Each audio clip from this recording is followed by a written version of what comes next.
मन के एपिसोड के इस 110वें एपिसोड में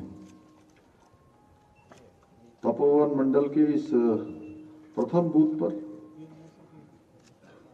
इस क्षेत्र के लोकप्रिय विधायक आदरणीय उमेश शर्मा काऊ जी और इस पूरे मन के एपिसोड के कार्यक्रम के हमारे संयोजक टिहरी लोकसभा के प्रभारी आपदा प्रबंधन समिति के हमारे उपाध्यक्ष श्री विनय रोहेला जी, महानगर के अध्यक्ष भाई सिद्धार्थ अग्रवाल जी, कपकोट विधानसभा के लोकप्रिय विधायक भाई सुरेश गढ़िया जी, श्री शिव सिंह बिष्ट जी,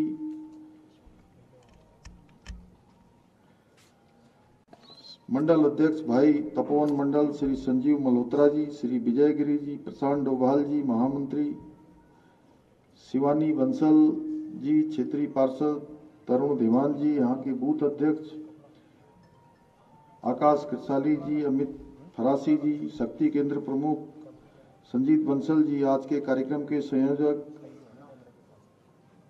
श्री सौरभ थपलियाल जी, हमारे यहाँ के युवा नेता श्री अनुज चौधरी जी, संचालक चाणक्य डिफेंस कॉलेज एवं यहाँ पर उपस्थित हमारे सभी पदाधिकारीगण, सभी हमारे कार्यकर्ता बंधु, आए हुए सभी मेरे इस क्षेत्र के वरिष्ठ नागरिकगण, सभी बड़े बुजुर्ग, हमारी माताएं बहनें और नौजवान साथी, हमारे प्रिय छात्र एवं छात्राएं, मैं सबसे पहले तो आज पूरे देश में ही नहीं पूरे विश्व में सुने जाने वाले रेडियो कार्यक्रम मन की बात के इस एपिसोड को आप सब लोगों ने बहुत ही ध्यान से यहां पर सुना है।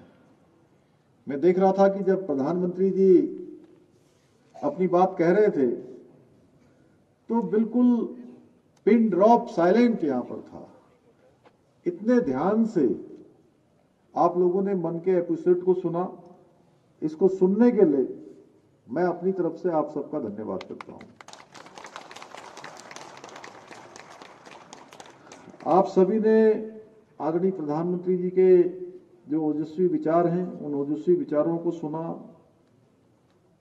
और आपने देखा किस प्रकार से आज प्रधानमंत्री जी ने अलग अलग प्रकार से मन की बात में अनेक विषयों को हमारे सामने रखा।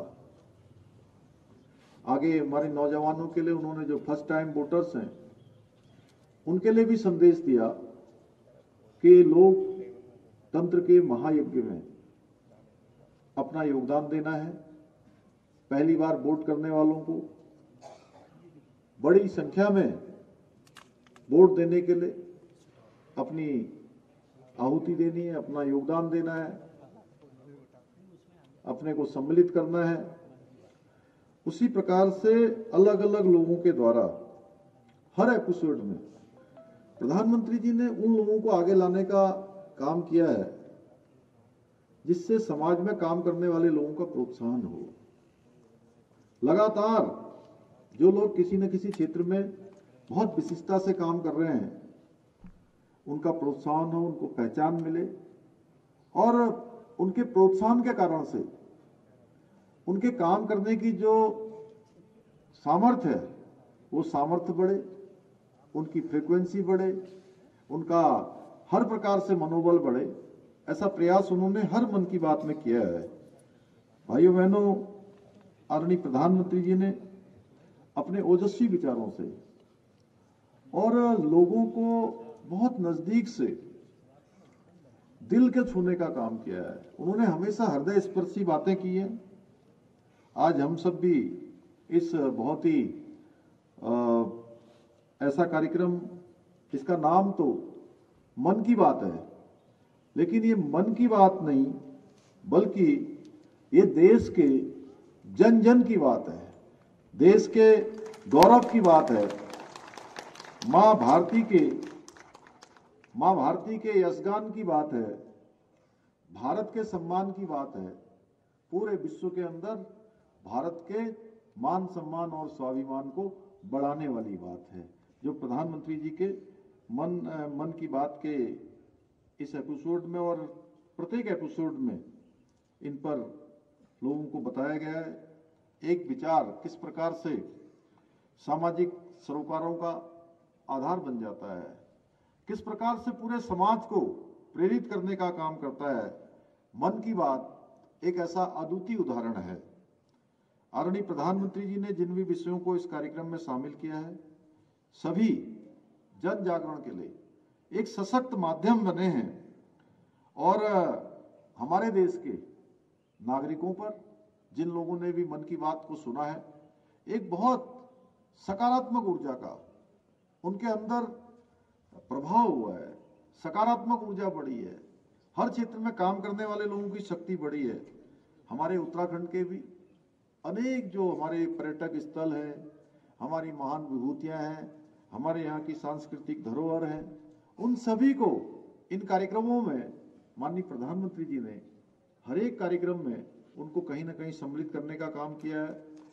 इस कार्यक्रम में स्थान मिलने के बाद हमारे लोक संगीत, हमारी लोक संस्कृति से पूरे विश्व के लोग परिचित हुए हैं। मैं उत्तराखंड वासियों की तरफ से भी, आप सबकी तरफ से भी आदरणीय प्रधानमंत्री जी का अभिनंदन करना चाहता हूं, उनका धन्यवाद करना चाहता हूं कि उन्होंने अधिकांश किसी न किसी एपिसोड में हमारे उत्तराखंड के किसी न किसी स्थान को, किसी न किसी लोक संगीत को, किसी न किसी लोक संस्कृति को, यहाँ के बनने वाले उत्पादों को, यहाँ की विशिष्टता को अपने कार्यक्रमों में सम्मिलित किया है। हम सब जो टोपी पहनते हैं, वो पीछे हमारे बीच में टोपी पहन रखी है, वो पीछे, हाँ ये आपने भी पहन रखी है, हाथ उठाइए। ये टोपी भी ये हमारे यहाँ की पहचान बन गई है। और माननीय प्रधानमंत्री जी ने 26 जनवरी 2022 को 26 जनवरी के गणतंत्र दिवस के अवसर पर ये टोपी पहनकर उन्होंने उस दिन लाल किले की प्राचीर से देश को संबोधित किया था, दुनिया को संबोधित किया था। तो ऐसे अनेक उदाहरण हैं जो उन्होंने किए हैं और इसके जरिए उन्होंने लोगों का भरोसा जीता है। और ये भरोसा एक ऐसी चीज है जो अपने आप नहीं आता है, इसे कमाना पड़ता है, लोगों का दिल जीतना पड़ता है। और मोदी जी ने आज देश का दिल तो जीता ही है, दुनिया का भी दिल जीता है। आप देखिए कि जितने भी देश के, दुनिया के सर्वे आ रहे हैं, उन सारे सर्वे में प्रधानमंत्री जी की रेटिंग विश्व में सर्वाधिक लोकप्रिय नेता की आ रही है, हर एक एपिसोड में, हर एक सर्वे में। और उसी भरोसे का प्रतिफल है कि आदरणीय प्रधानमंत्री जी के नेतृत्व वाली सरकार भी देश के अंदर लगातार बेहतर कार्य कर रही है। एक नई कार्य संस्कृति देश के अंदर आई है, काम करने का तौर तरीका बदला है, परफेक्शन आया है, हर चीज में पारदर्शिता आई है।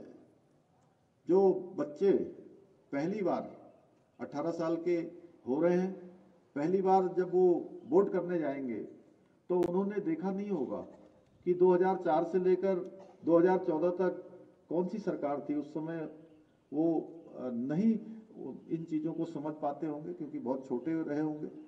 और 2004 में पैदा होने वाले बच्चे तो वैसे भी जो है उन्होंने नहीं देखा होगा, जो 18 साल के आज हो रहे हैं, पहली बार मत का प्रयोग करने वाले हैं कि उस समय की सरकार किस प्रकार से घोटाला करती थी, किस प्रकार से लोगों के बीच में वैमनस्य फैलाने का काम करती थी, तमाम प्रकार से लोगों के बीच में दरार डालने का काम करती थी। देश किस कार्य संस्कृति से गुजर रहा था, घपलों घोटालों को देश के नाम से हम जाने लगे थे। सड़कों की स्थिति क्या थी, देश के अंदर जो आज अच्छे अच्छे हाईवे बन गए हैं, अच्छी अच्छी सुविधाएं बन गई हैं, अच्छे अच्छे स्वास्थ्य के क्षेत्र में, अच्छे अच्छे आज एजुकेशन के फील्ड में तमाम सारे नए जो काम आज हम सब के सामने हैं। तो वो नई पीढ़ी के सामने उस समय की स्थिति नहीं है। तब का भारत कैसा था, आज का भारत कैसा है, 2014 के भारत से जब हम तुलना करते हैं 2024 के भारत की, तो अंतर साफ दिखाई देता है कि इन 10 सालों में किस तेजी से हम आगे बढ़े हैं। भाइयों बहनों, अगर मैं मोदी जी की सरकार की बात करूं तो उनके सरकार ने सर्वांगीण और समावेशी जो विकास है हर क्षेत्र में किया है। 2014 से पहले जहां हमारे देश के गरीब को अन्न के एक एक दाने के लिए तरसना पड़ता था, जब देश आजाद हुआ था तो 36 करोड़ उस समय देश की आबादी हुआ करती थी, और 36 करोड़ आबादी का भी एक बड़ा हिस्सा भरपेट भोजन नहीं पाता था, अन्न के लिए तरसता था। आज देश के अंदर 80 करोड़ लोगों को पिछले 4 साल से लगातार निःशुल्क अनाज देने की प्रक्रिया जो माननीय प्रधानमंत्री जी ने शुरू की थी, अनवरत रूप से चल रही है। आप सबको पता है, कोरोना महामारी में ये योजना शुरू हुई थी। वैक्सीन निःशुल्क रूप से देने का काम हुआ था। वैक्सीन पूरे देशवासियों को 1 डोज, 2 डोज, 3 डोजें निःशुल्क लगाई गई थी। इसी के साथ पूरी दुनिया को भी, दुनिया के अन्य देशों को, 100 से भी अधिक देशों को वैक्सीन देने का काम हुआ था। आज पूरे विश्व के अंदर जो भारत का मान सम्मान बढ़ा है, भारत के प्रति विश्वास बढ़ा है, तो उसका एक बहुत बड़ा कारण है कि जो हम कहते थे, हमारी संस्कृति कहती थी कि हम केवल अपने लिए नहीं जीते हैं, हम तो समस्त संसार की चिंता करते हैं। अयम निजम परोवेति गणना लघु चेतसाम उदार चरित्रा नाम वसुधैवम तुम कुटुंबकम। तो इस धारणा को मानने वाले, इसको धारणा को चरितार्थ करने का काम हमारे प्रधानमंत्री आदरणीय मोदी जी के नेतृत्व में भारत की सरकार ने किया। 2014 के बाद दिव्यांगजनों को सशक्त बनाया गया है। करीब 50 करोड़ जनधन के नए खाते खोले गए। प्रधानमंत्री आवास योजना के तहत 4 करोड़, लगभग 4 करोड़ मकान बनाए गए, और इन 4 करोड़ मकानों में भी आप अभी देख रहे थे कि कल्याणी जी और सुनीता जी, 2 बहनें इसमें दिखाई दे रही थी। ड्रोन दीदी और अलग प्रकार से जो जैविक खेती के क्षेत्र में काम कर रही थी, एक ड्रोन दीदी के क्षेत्र में काम कर रही है। लखपति बनाने का जो काम हो रहा है, तो ये सारा का सारा अभियान माननीय प्रधानमंत्री जी के जो प्राथमिकता में रहा है, उसमें मातृशक्ति का सशक्तिकरण बहुत बड़ी उनकी एक संकल्प रहा है। उसी का कारण है कि आज देश के अंदर नारी शक्ति बंधन विधेयक संसद के दोनों सदनों में पारित हो गया, और देश के अंदर 33% आरक्षण मातृशक्ति के लिए सुनिश्चित हो गया।